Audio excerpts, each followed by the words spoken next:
नमस्कार, शंखनाद न्यूज चॅनलच्या बातमीपत्रात आपल्या सगळ्यांचं स्वागत आहे। सुरुवातीला पाहणार आहोत मुख्य बातम्या। सोलापूर कृषी उत्पन्न बाजार समितीमध्ये जुन्या कांद्याची आवक कमी असल्याने कांद्याचे दर 5,000 पर्यंत पोहोचले आहे। तर 11 सप्टेंबरला कांद्याचे दर 4,700 रुपये इतके होते। आज कांद्याचे दर 5,000 रुपये पर्यंत पोहोचले असून 300 रुपयाने कांद्याचे दर वाढले आहेत। कर्नाटकातील इंडी, विजयपूर त्यासोबतच तेलंगणामधून सोलापुरात कांद्याची आवक झाली आहे। शिवाय कुलबर्गी, आळंद, अफलपूर या कर्नाटकातील तालुक्यातून पांढऱ्या कांद्याची आवक वाढली आहे। विशेष म्हणजे यंदा दिवाळीपूर्वीच नवीन कांद्याची आवक सुरू झाली आहे।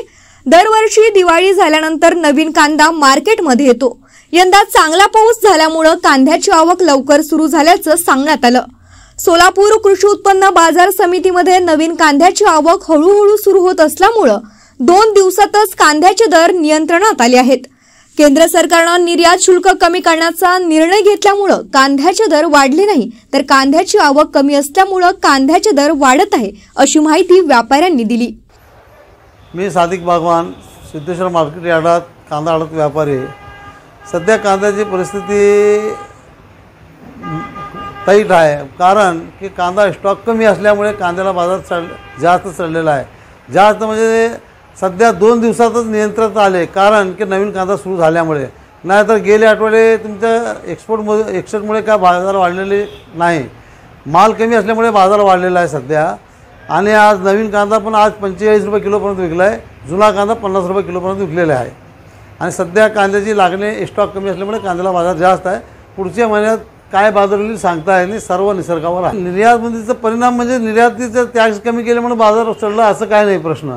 कांद्याची स्टॉक कमी आहे। जर अजून नवीन कांदा जर येत नव्हता तर 70 रुपयाच्या आसपास कांद्याची विक्री होण्याची शक्यता जास्त होती।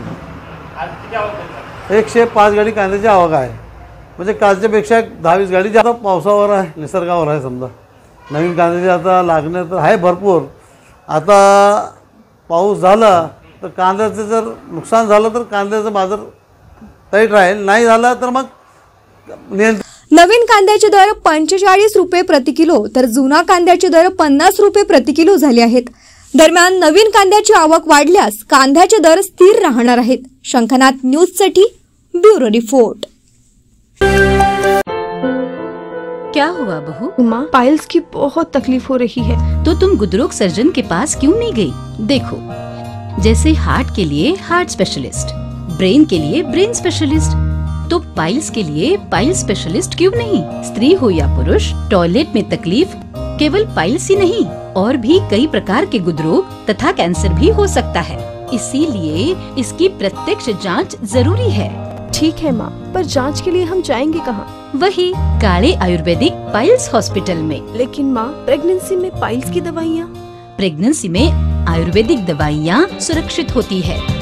जनहित में जारी काले आयुर्वेदिक पाइल्स हॉस्पिटल, औषधि चिकित्सा तथा सर्जरी ट्रीटमेंट उपलब्ध। हमारा पता उमरेड रोड, दिघौरी बस स्टॉप के पास, नागपुर। अधिक जानकारी के लिए वेबसाइट पर जाएं kalepileshhospital.com।